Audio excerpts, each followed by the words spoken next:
Well, hello, and welcome back to you. Welcome to our Community Builders series. Today, we are heading to a wonderful, very colourful and quite quirky community in Tasmania. Now, if it's your first time here, my name's Lindsay Douglas. I'll be looking after you today. I work with Rural Aid, and alongside Bank of Ideas, we bring you an episode of our Community Builders series. Each week, we do a live chat from a community somewhere around Australia with a wonderful, inspiring story to tell, where a community has taken control of their future and they are very much in charge of their destiny, and the town today will certainly not disappoint in terms of storytelling. Look, if you're first joining us today and you haven't been to a session before, I'm going to ask you to jump in and grab one of the emojis that's a little thumbs up, and that thumbs up will tell me you're new here, and I'd love to give you a bit of a shout out and welcome you along. If you're coming back, and I can see lots of familiar names and locations popping up now, give me a smiley face instead. If you're a regular community builder attendee, throw up a smiley face.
Let me know if you can hear me coming through loud and clear.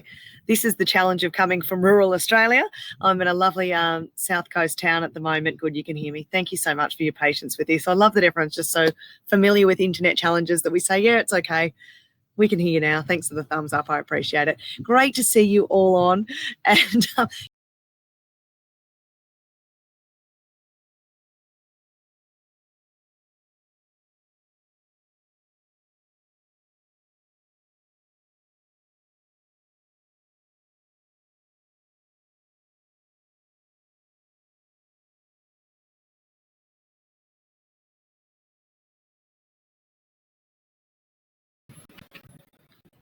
I'll tell you what, the internet, I hope you can hear me now.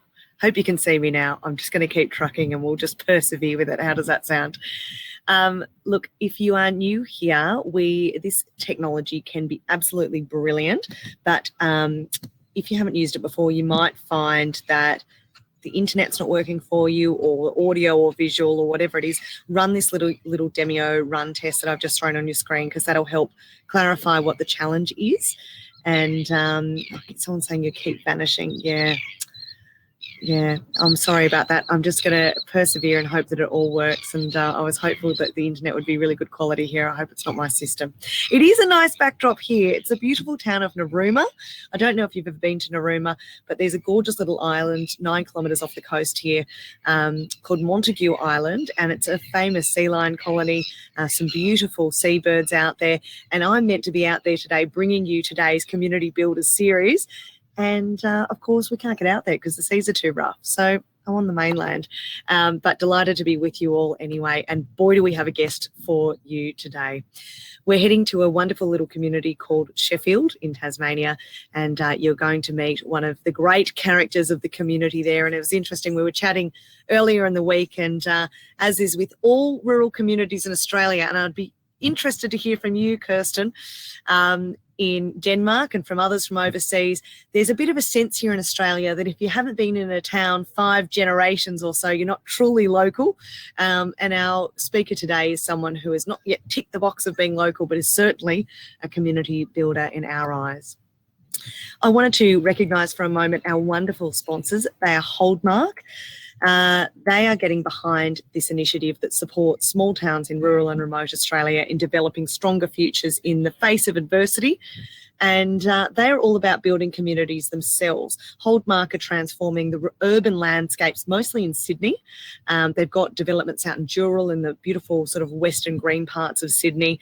And they've been doing that for 25 years. So a big thank you to Holdmark for joining us as partners in this initiative for this year. Also, of course, we are recording today's session. And I love that Kirsten just said, if you haven't been in a village for at least 2 generations, you're not local either in Denmark. So it's good to know that that is universal. So we, of course, will be recording all of these, so don't feel that you desperately need to take down notes throughout the session. We will keep it all on record for you, and we'll do a bit of a case study afterwards that you can use and share with your constituents in your community.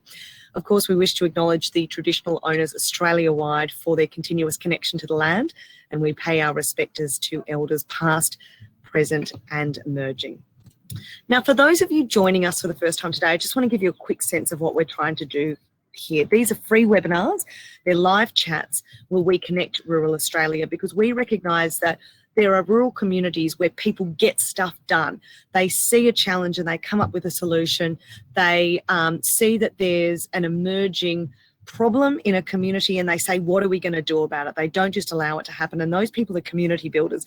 But Australia is a vast country, and we realise that community builders may not meet each other. So these live chats are all about connecting you with wonderful, inspiring ideas of communities that overcome adversity.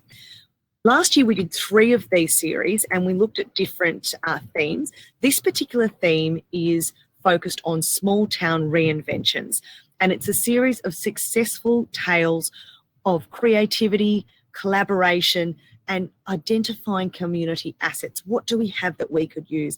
And last week we went to a wonderful community of over 90,000 square kilometres, this Shire Council. The 2 towns in the council are 7 hours apart and only 700 people live anywhere between them.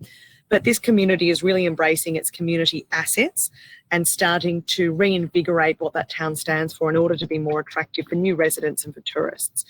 And in this series, we broadly address a number of key themes, things like population decline, the impact of drought, changes to industry, of course, you know, when mining crops up and then it disappears, infrastructure changes in a community, things that destabilise the fabric and the economic viability of a small town. And we want to talk about the proactive solutions and give you inspiration from the people who just get stuff done in those communities. And we know that every single one of you who joins us here is a community builder just by nature of giving up an hour once a week to join us here. So we are delighted to have you on board. Now, our wonderful, if you've been here before, you'll know Peter Kenyon. Brilliant, brilliant community builder who's helped over 2,000 communities in Australia and beyond identify their community assets and get their community moving forward, taking control of their future. He is currently flying between community building sessions and he's landing in Brisbane right now. So ordinarily we would have the wonderful Peter Kenyon join us straight up, but don't mind me, I'm going to jump through his slides because when he joins us, we'll jump back to him and I'm going to go straight to introducing you to our special guest today. And our special guest is quite a character.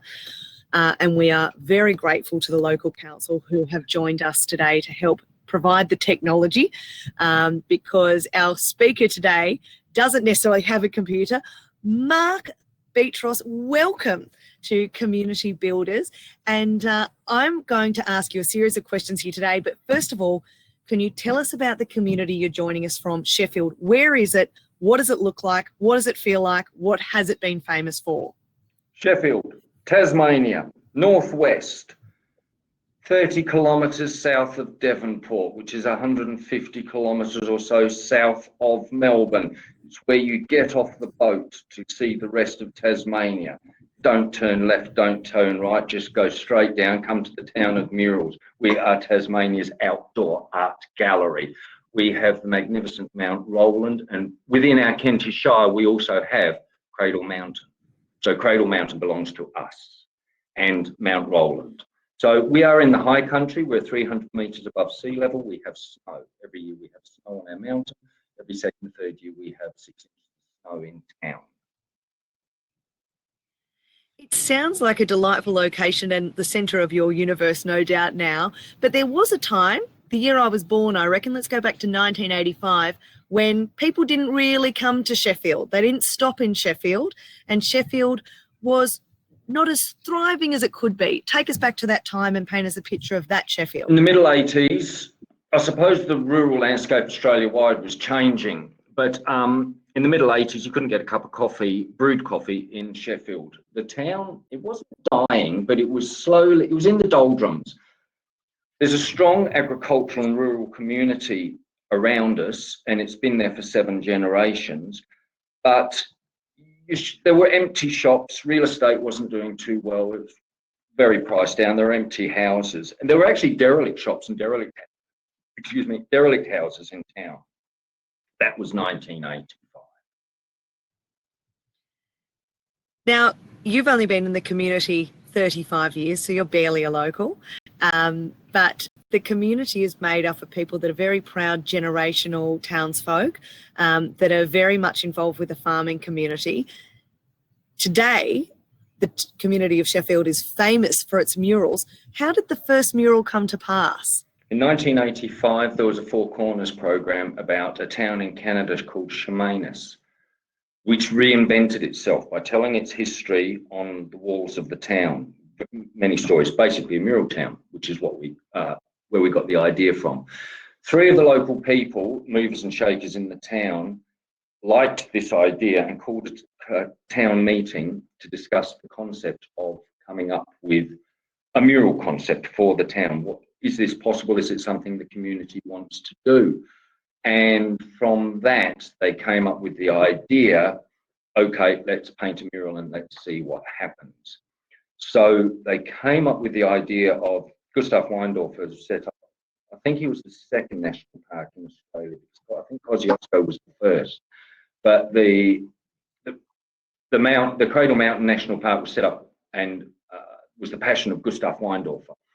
And he had a wonderful story to tell. So they painted a mural called Stillness and Warmth. It's huge. It's close to 10 metres by 4 metres high. And it tells a story about Gustav up in the Cradle Mountain chalet he built in the snow with his 1912 Indian motorcycle outside and sitting by a fire, and all the animals in the house in front warming themselves by the fire. And he's writing in his journal, and the journal page tells the story that you're seeing. So they painted this mural, and then it was and they cited it. And the reason they cited it by the old toilet block was because Sheffield was the only reason people stopped in Sheffield was on the way to Cradle Mountain to go to the toilet. So the coaches would come through from Devonport or from wherever they'd been in Tasmania, stop for a toilet break, and because there was nothing else here. There was a Slater's store, which catered to clothes and the needs of the local community, but there was nothing really to do or to see. You couldn't get a cup of coffee here. So the coaches would come through, they'd use the toilet, and then they'd all go away. So the locals painted this mural next to the toilet block, and then they waited for the first coach. And they sat there and they knew the coach was coming, and then they watched. And it worked. People got out of the coach, they interacted with the mural, used the toilet, came back, interacted with the mural, took photographs. Got a success story. So where do we take this? What do we do next? And what did you do next? You've gone from one mural to, I think, nearly 120. How did that come to pass? Got about 120 to 140 murals. We engaged an artist called John Lendis and Shane Perdue, David Hopkins, the man who created the glass and a half on the milk chocolate. That's his design. So a couple of artists, let's start telling the historic story of Sheffield.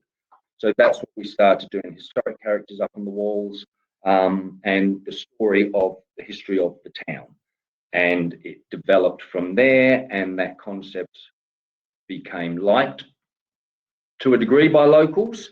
It took a while to convince the local community that this was a good idea, because Tasmanians have a fear of the town becoming a tourist mecca.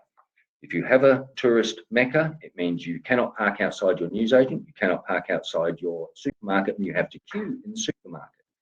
And one of the movers and shakers, Alan Dyer, said, we know we've got success when locals complain about queuing at the supermarket. And just recently, we've had a couple of locals complaining about queuing at the supermarket.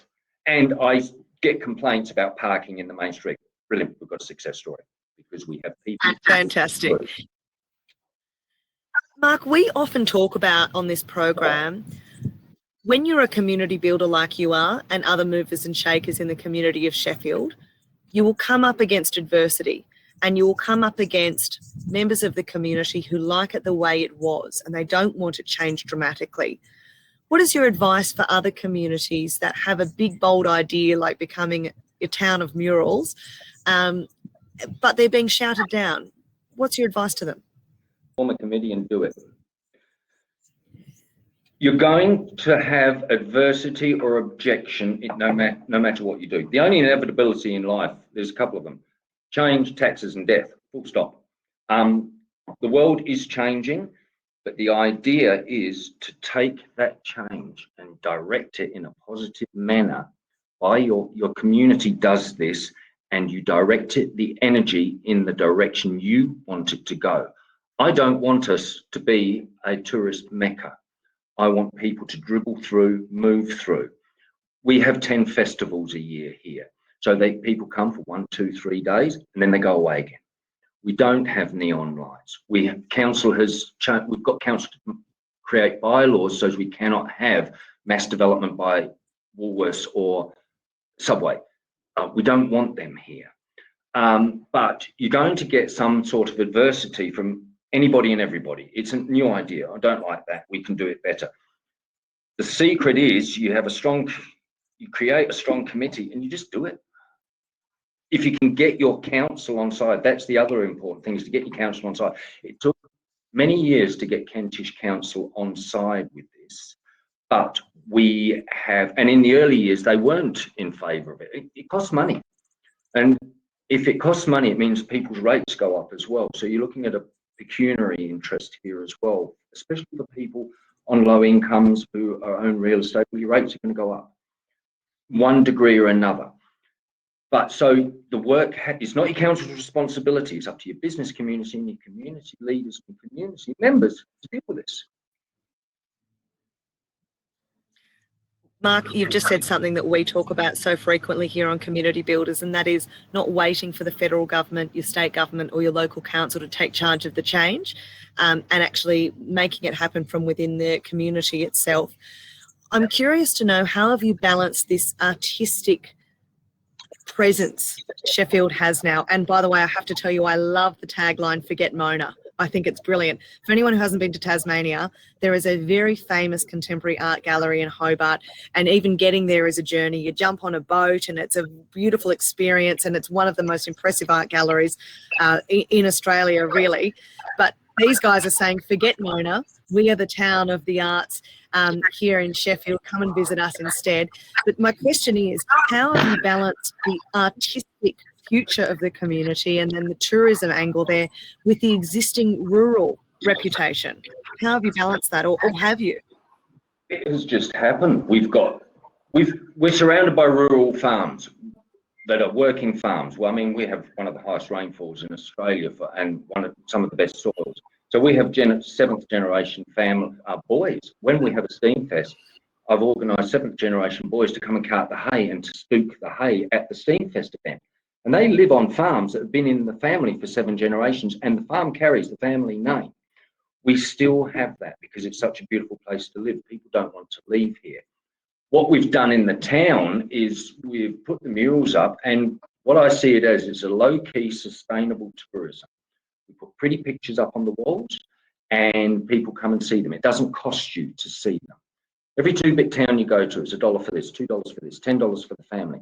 And over the years that I was president, people have said, well, we need to get money from the tourists out of the murals. No, we need to provide the murals, and then the shops benefit, because you stand, and the idea is, as you move through, you stop, you look, and you think, that's interesting. I can say, oh, let's have a coffee. Oh, look, there's an interesting shop. Let's go and have a look and buy a book. Oh, let's buy a souvenir. Slows people down from the city rat race. You're in a rural town. So the idea is to slow people down, but to keep the community.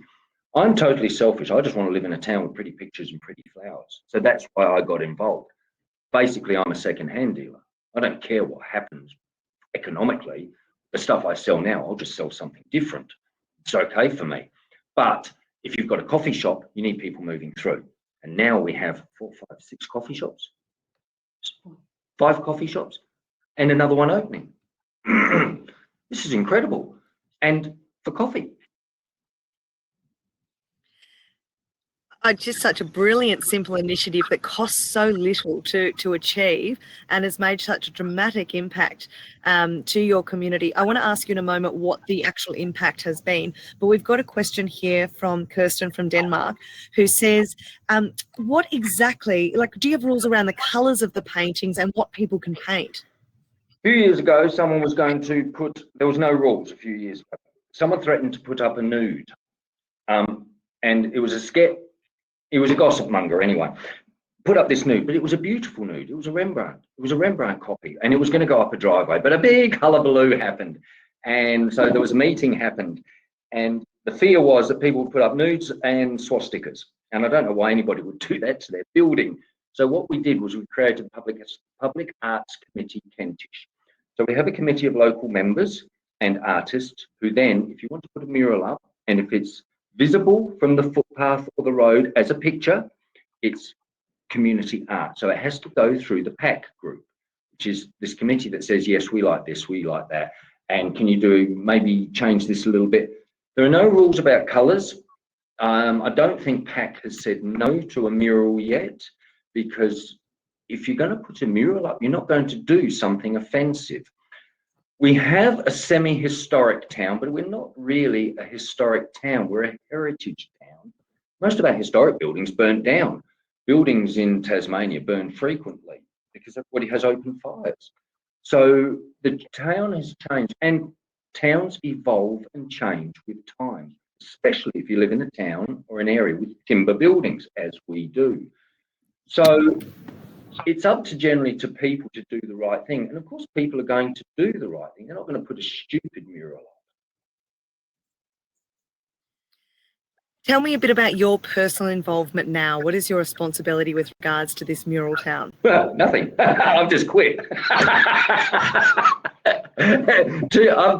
been president for the last 10 years, and I was vice president before that, and vice president of the Railway Society. And I've got a busy year coming up because I'm closing one business and opening another business up. It's time for a change, and it's time for a change. And so the whole committee resigned in December, and our Mural Fest committee have got to an age where they've resigned as well. Now, see, the thing is, if you want to do something like this, a mural town concept, you have to have a strong president with a vision, a small, hard-working committee behind them, and be prepared. You do the work for the next 5 to 10 years. You can ask all you like, but you won't get the help. You have to be prepared to put the hard yards in. And there's 5 of us who've run this committee for the last 8, 9 years. Before that, it was 6 or 7 of us, and we did the work. Now, we're very lucky in that we've got an incredibly supportive council. We've got one of the best councils in Australia. Our council doesn't move without talking to the public and to our community. But we're a very small rate base. There's only 6,500 ratepayers in our community. There's only 1,200 people in Sheffield. So it's not council's responsibility. Rates, rubbish and roads.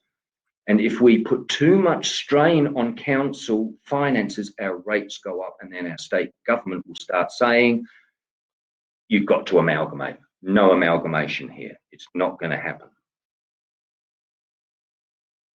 And Lindsay's disappeared. And I've got no...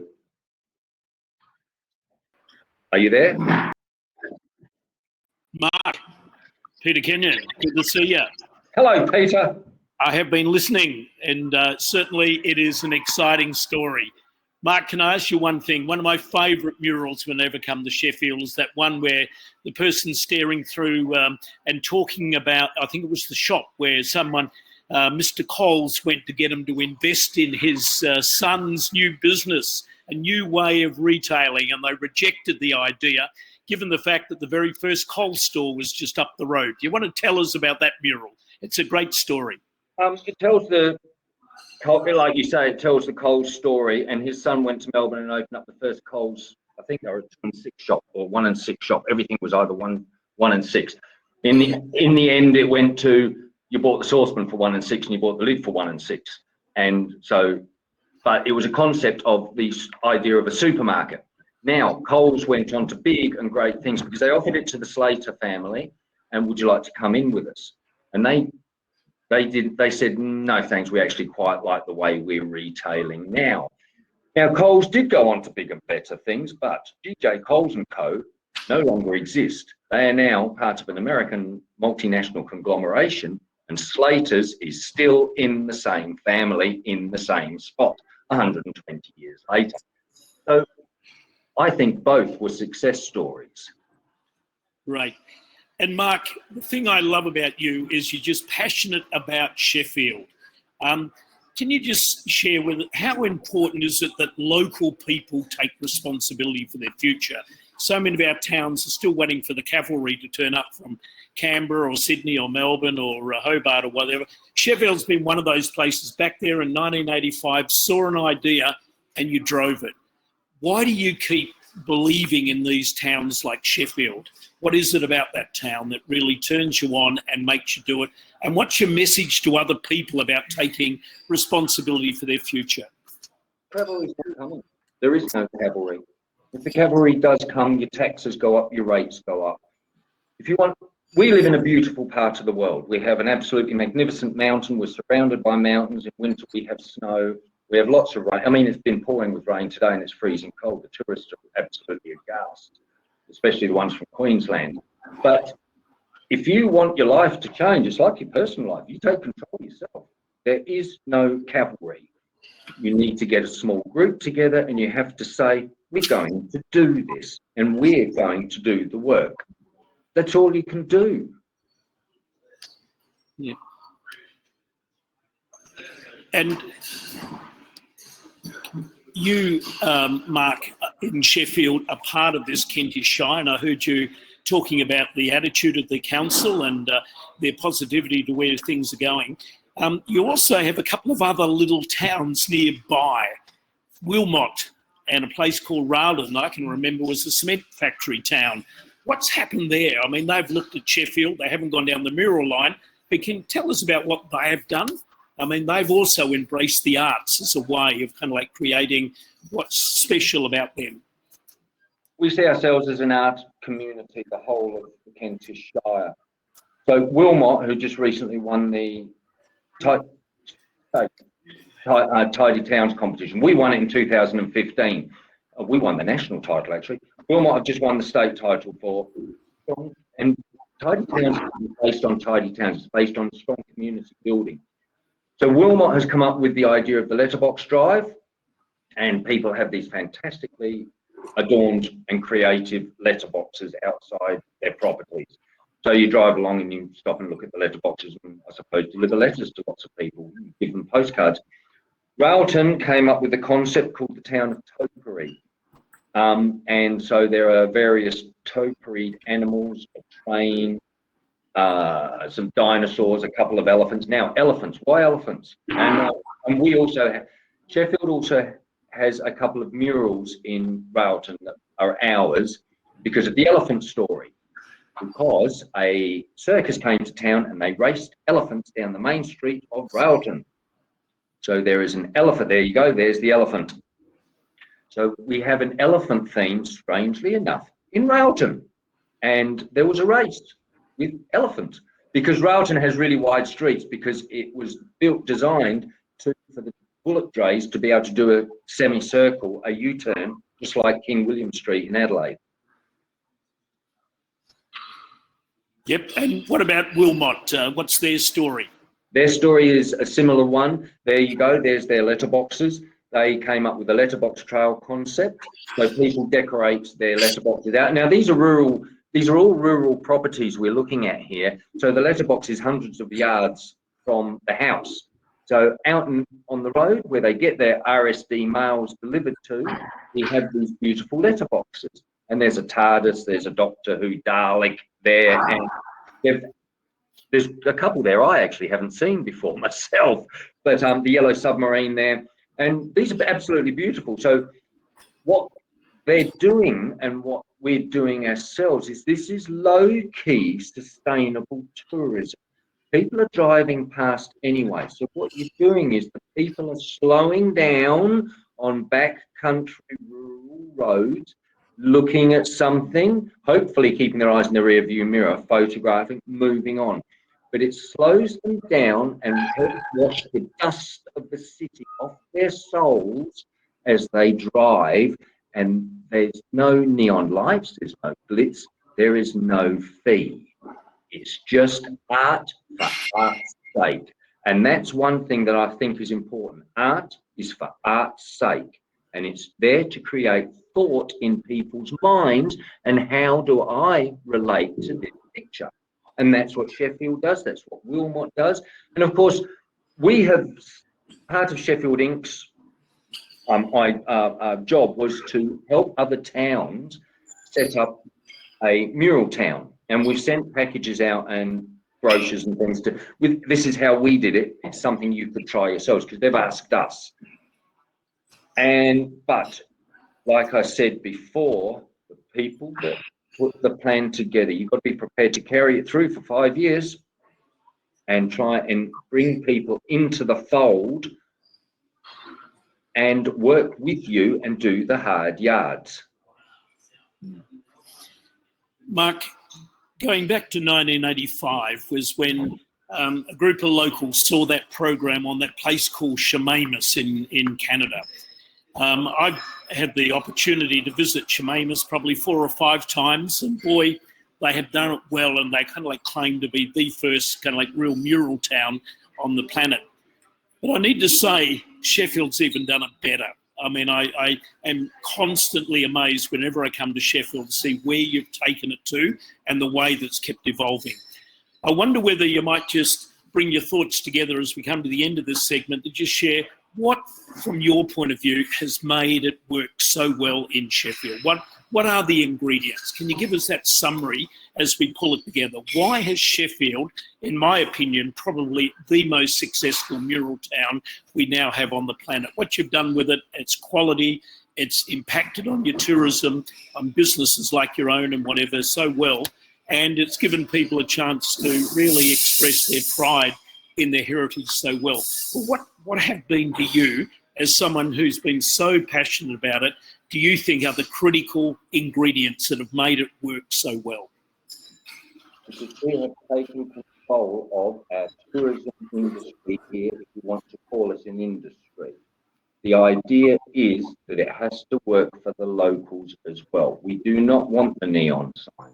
We control. It's low-key and sustainable. The history, so many Australians and lots of Australians are interested in the history of our towns. It's a fantastic history we have in this country, going back 100,000 years, but the white history, the history of pioneer struggle is a fantastic story to tell because it's our story, it's your story, and it's our parents' story, and that's the story we're telling. And it's quirky. Every town has quirky stories. So we tell our little stories with our interpretative plaques, and we control how our industry works. We don't want urban sprawl happening out the sides of the town. We don't want you to come and live here. We'd like you to come and visit one of our 10 festivals for 1 or 2 days and then go home again. We want it so we have a country town that maintains its rural country town integrity. And that's my thing, is we must maintain this as a country council. So when you walk in, it's not like a slice of cake, which unfortunately seems to be what's happened up the eastern seaboard of Australia. Every town has got a slice of the cake, built it on their seafront, and they all look the same. Something happened in the 80s and 90s. We lost the rural look of the eastern seaboard to some degree. From my perspective, last time I visited, the idea here is to keep the town pretty for the locals. But as a tourist, you come through and you go, wow, oh, look at that. Oh, that's pretty. And I think that's the thing. And the other thing is you have to listen to the community. You might get some objections, but you work your way around objections. And and the idea, I think, is to get as much consensus as possible. I might not agree with what you're doing, but I'm not going to block you from doing it because I can live with this alternative plan that you've come up with. Consensus, I think, is one of the keys we have to work with. Mark, I'll leave the last question now to Lindsay, as she's now back on. But can I just say to all of our viewers, look, go to Sheffield, and above all, go and visit Mark's shop. You'll actually find the Emporium is one of the greatest rural businesses I know anywhere. I have spent lots of money there, and it is an amazing business. But the best thing is just to kind of like monopolise a conversation with a guy like Mark. Mark, you're a legend, mate. You're a true community builder. And thank you for what you have shared with the rest of Australia. I'll leave you now with Lindsay. Yeah. Actually, you've only got 8 weeks to visit the Emporium because in the next 8 weeks, I close it and I move across the road and open another business of a similar but different ilk. Well, we're excited to see what the future holds for you, Mark. Mark, my final question for you is just any parting words of advice for community builders with passion. Of course, it requires perseverance. How do they bring their vision to life with all of the challenges we face in small communities? What is your advice for individuals like you in other towns around Australia and beyond? You need to work very closely with your local council. You need to, doesn't matter what you do, you're going to get some adversity from the rest of the community. You need good counsel. The way you do that is to attend council meetings. You need to ask your council to have community information sessions, tell the community what's going. You need to talk to your councillors.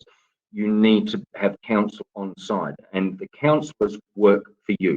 Our council staff here, fantastic. They see that was her there. I have technical problems. I have regulatory problems. I don't care about them. Lee, solve this for me, and they find a way of solving it. Your councillors, you vote them in, you vote them out. They have to be community builders. You don't want graft and corruption in your council. You need a good council. That people is up to you. The council work for you, but they're not your slaves. Your council's responsibility is rates, roads and rubbish. Everything else is up to you people. If you don't want your rates to go up, you do it yourself. You have to do it. You take hold of it and you do it. And it's fun. We don't live in Nigeria or Uganda. We live in Australia.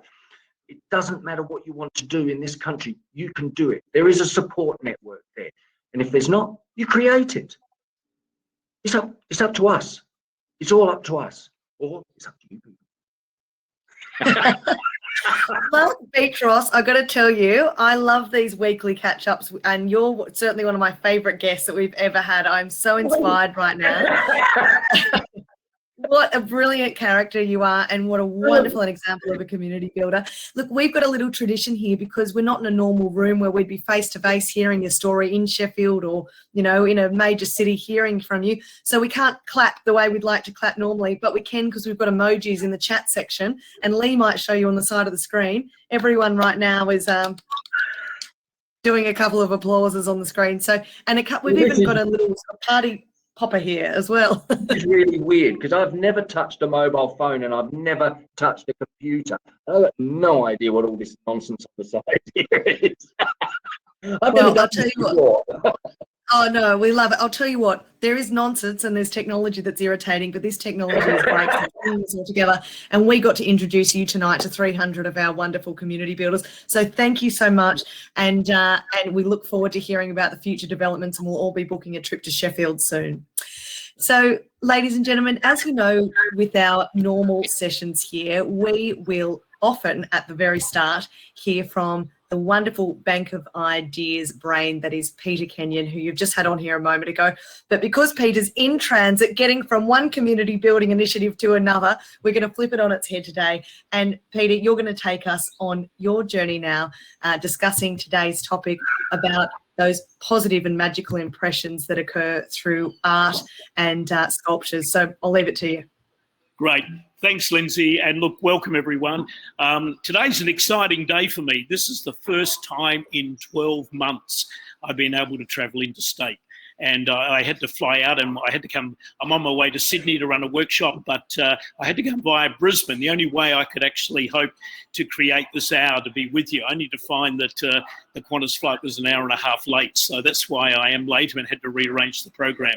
But look, it is exciting. It's so exciting to be traveling again. It's so exciting not to have to do everything via Zoom. It's so exciting to just again be in a room full of passionate community builders. And today you saw one of my favourite. Mark is just a classic. And the way and that community have taken the arts and have used that as their asset.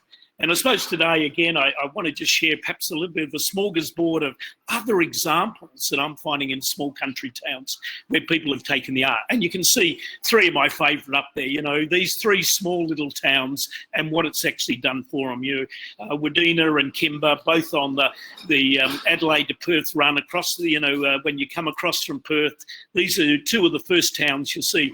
And again, that amazing piece of art, they really put Wadena on, where they claim, you know what, no one's ever honoured the Australian farmer. Let's build this stunning kind of like piece out of kind of like local rock. And it really is quite stunning. And then you get into a place like Kimber and everyone knows the Galah, the halfway point across Australia. And they've kind of like captured it with that. One of my other favourites is the little town of Wagen, and believe it or not, that ram is the second biggest sculpture in the Southern Hemisphere. And boy, everyone again associates themselves with that. And there's just so many great examples where small towns have just taken something and actually done something with it. I also just love other forms of art, and particularly I'm a bit of a fan of Brian Campbell, who in New South Wales has become quite legendary. I particularly just absolutely love what he's done out of Wire there, called the School Bus, and I thought that's a classic. But one of my favourite towns, probably my second favourite town after the one you're all from, is this place called Galagabone. Galah, as the locals love to refer themselves. And you can see there one of Brian's pieces of work. It's just absolutely stunning. And this small town, I suspect no more than 500 people there, have just so used art. Yes, the murals and all of that, but this place called Galagabone, I can remember going there now almost 30 years ago, and I can remember talking to a community group there about the importance of toilets, probably the number one reason why people want to stop in your town. And I wouldn't believe it. Next morning I woke up to find one of the residents was so excited about how he could do something with the toilets. He stayed up all night and repainted their toilet block. Didn't ask anyone's permission, just went home, got a whole heap of paint and came, and overnight while everyone was sleeping, he did it. That's Galagabone. Galah is one of those incredible places. And you can see in this photo, they had someone who helped them in terms of taking their Galah concept and produced that. And the result of that particular thing, the guy's name, I need to acknowledge people, Sam Newstead, he designed and created the template for that. But there are about 40 of these galahs now along the main road coming in, and they were all done by volunteers in the town. Again, it's just a great example of what a small town can actually do with it. And then I love the work of Andrew Whitehead, and one community that particularly out of that drought period around 2006, 2007 in Lockhart, New South Wales, one of the things as they came out of that particular drought they introduced was what they called the Spirit of the Land Festival. And one thing about that Spirit of the Land Festival they introduced was really was kind of like taking had a special art award for people to do stuff out of old farm machinery. And again, this, I think it's a $10,000 prize for it. And again, some of the stuff that people have produced has just been amazing in terms of that. And I just love the work of kind of like Andrew there. Another town that I love is Maryborough in Queensland there, where, you know, they are famous because the famous kind of like Travers lady who wrote Mary Poppins was born in the bank there in Maryborough. And one of the earliest things they did, and this is going back, you know, at least again probably 20 odd years ago, they particularly there what they did was to make a statue on the main street in front of the bank where she was actually born. And boy, have they built upon that, starting with that particular statue and then all of that beginning to evolve, particularly into kind of like the Mary Poppins Festival that they put on, the way they have all these Marys that are kind of like tour guides, volunteers, and what you can actually do with it. And I just love the fact that it all started with that particular statue, and then they started to kind of like do other things with it. One of my things, and I reckon it's just absolutely cute, is the traffic light there in front of the statue. They now actually have the red and green as kind of like the Mary Poppins image and whatever. It's just one of those cute little things that people actually come to just photograph. And again, I think that's one of the things that art kind of like does for us.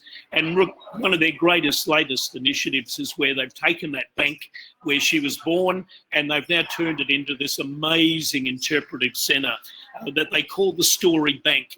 And it's not your typical museum, but it's one of those places that particularly is really on about trying to tell the story.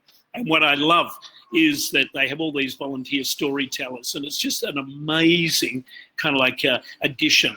But where did it all start? It started with that statue and kind of like taking something that's one of their assets, one of the stories, one of their famous residents who went on to kind of like create fame through the Mary Poppins. Just a great example of the scene where these assets can actually evolve from. We've already, on a previous series of this webinars, talked about the little town of Coolin and how they have developed their tin horse highway. I just love it. It just kind of like happened spontaneously. They had their famous race event and then local farmers started building these crazy kind of like tin statues along the road. And someone said, you know what, we've got probably 40 or 50 of them. Can you imagine if we had 200 and they didn't start it? Running workshops. They then introduced a competition where people every year can actually add to it. And today there's probably well over 200 of these kind of like sculptures along the road. I love the fact too, they decided without asking permission to declare their road the Tin Horse Highway. And I love the fact that they invited the Premier of WA at the time, Gallup, to kind of like come and do it. And again, that humour, how they've actually added art, and boy, that has become probably one of the most popular wheatbelt tourist routes now in WA. How simple is kind of like what it's all about. I love last Christmas, that little lovely WA town of Darkin, who saw a resident went to another town as she drove across. I think it was the town of Kimber, and saw at Christmas time people were doing all these statues and really celebrating that Christmas spirit. And she came back and then just got the town excited. And the result is, again, over that period of time, this is a temporary arts kind of like initiative. But again, those are the things that we need to start thinking about. Let's find a reason to get people out of the city into our kind of like rural areas. We've talked a lot about on this program about the silo art movement. It's actually one of the spin-offs, I'm sure, of what happened in Sheffield back there in 1985. And one of the people that we really do need to acknowledge is Guido van Helten, who really created the first one in that small little Winrameli town of Brim. And he did these spectacular kind of like ones of local farmers. And then they began to realise, though, hang on, it isn't about kind of like just having one town do it, but imagine if we created a trail and it became the first silo trail. And one only has to visit that part of the world out there in Western Victoria to see the impact that that particular movement's actually had. And today, they're literally everywhere. I love this one where they took two of the young people, a netballer and a footballer, and kind of like captured that. Their students was just another example of where that was actually happening. I love the one there also where they particularly caught, and this is in Sheep Hills, where particularly focused on their Indigenous kind of like elders and people of that particular community. But, you know, today that that silo art trail movement has just exploded everywhere. And there are literally now kind of like hundreds of these where people have taken an asset, a storage asset that's been sitting in many of our towns for 80 to 100 years and turned it into a gallery, used it in another way as another asset. Again, my favourite would have to be the one in Kimber. I just think that's absolutely stunning. If you're ever driving through Kimber, stay overnight, go to the pub, wander out onto the veranda at night and have a look at it all floodlit at night. It is just sensational. I would put it in the top 10 what I'd call tourist nighttime attractions of Australia. It rivals looking at Sydney Harbour Bridge at night. This is just amazing. And again, some of the other ones that we've got across the places, they really have helped to give towns a sense of identity and a reason why people want to kind of like come. Art has kind of like played a huge role. And again, some of the ones, the one in Barraba, I just absolutely love that, and so on. And you know when you're on a good thing, when Australia Post produced postage stamps featuring something, and obviously that's kind of like taken on. But there is one that I do want to mention if people are not aware of, and that is in the little town of Collie, an old coal mining town, a town that is now having to reinvent itself as that mine, and that mining of coal is kind of like scaled back to where it'll be removed from the powerhouse stuff. And so they've managed to kind of like tap into a fair bit of support from the state government. But what I really love is the way that they've created this Collie Mural Trail. And it runs from the Wellington Dam right into their town, involved over 300 artists. And what I particularly love is this one that they've done on the wall of the dam. This is the biggest kind of like mural on any dam anywhere kind of like in the world. It's the largest kind of like dam mural anywhere. And again, these are the type of things that people have done. Particularly, can I just say that particular mural was again part of the work of the person that we acknowledged right at the start, Helton. That's his particular work. But I love the fact that the town is full now of these amazing murals. They've used over 30 different artists. They've spent $1.5 million on this initiative. It is just incredible. And what I love is that many of the artists are local artists. It's a way also of creating that local employment for people.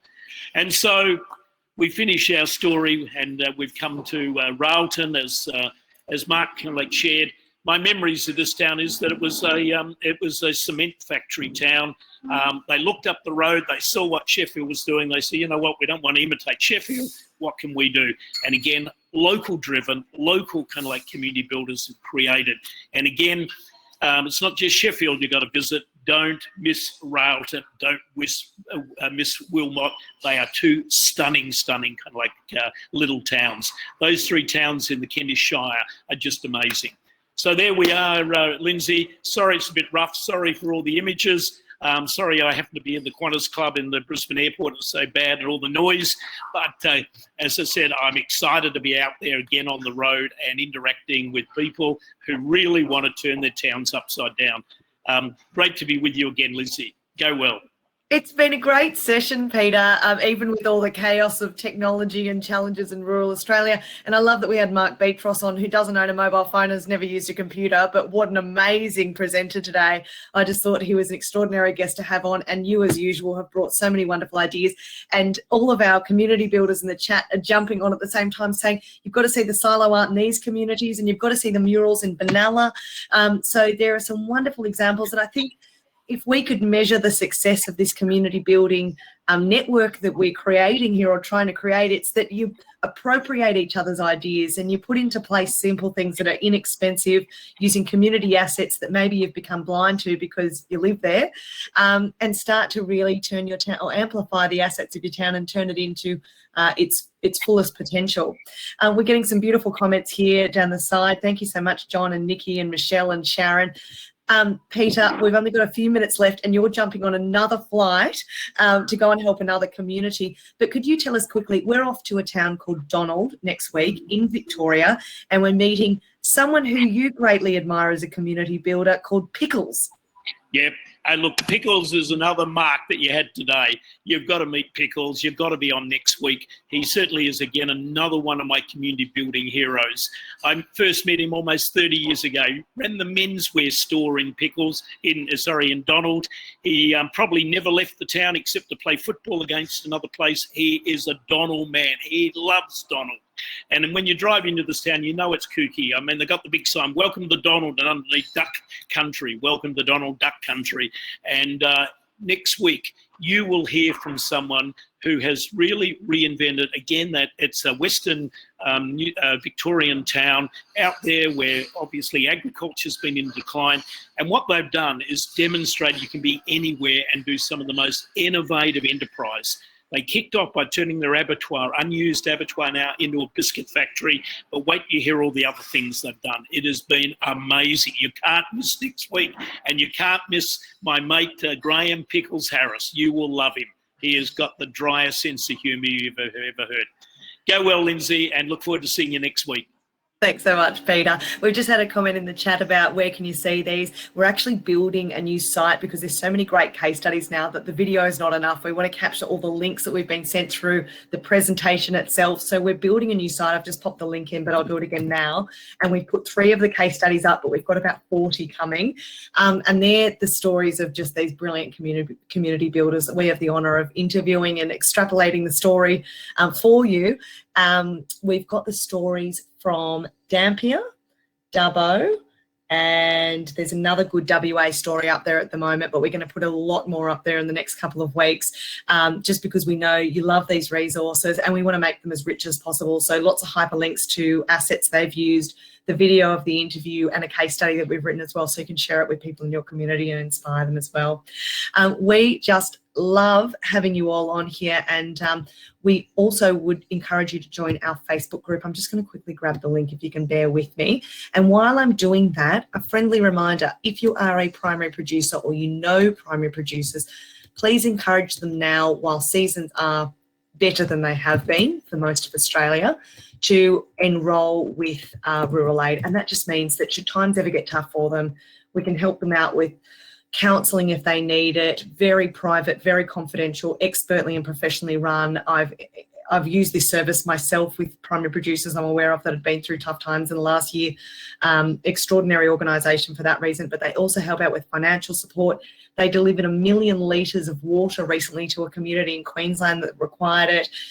They deliver fodder when people need fodder. They're involved in kids' education, you know, great organisation. So if you know primary producers that one day might need a bit of assistance, that's what we're here for, and it's best to do it now while times are comparatively quite good.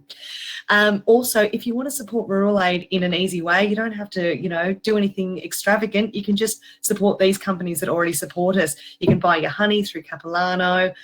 You can recycle your bottles. You can buy your sunglasses with Ugly Fish Eyewear. You can grab your nudie juice through Nudie, and you can get your skin and hair care products through the wonderful organisation Truth by Nature. They give 15% of everything through that site back to us. You can buy your water from Woolworths, your spring water, the 24 600 millilitre packs. Any of these simple activities support Rural Aid. Our community builders linked to Landline on the ABC. John, in absolutely no formal way at all, but we do draw great inspiration from watching Landline and Backroads on the ABC. But broadly, our stories come to us 99% of the time through Peter and his vast travels around Australia, and the people he meets along the way, but also the stories we hear. So please nominate towns that you know are great, or towns that are facing adversity and have come up with a really innovative way to approach it. We want to hear these stories, so share more of them with us. But look, we have had a wonderful session today. We are so grateful for you choosing to spend an hour with us every week. We look forward to seeing you next week when we head virtually live to the town of Donald in Victoria. In the meantime, stay safe, keep innovating in your communities, keep sharing ideas, and remember to join us in our Facebook community as well. It's Rural Aid Community Builders. Have a great afternoon, everyone.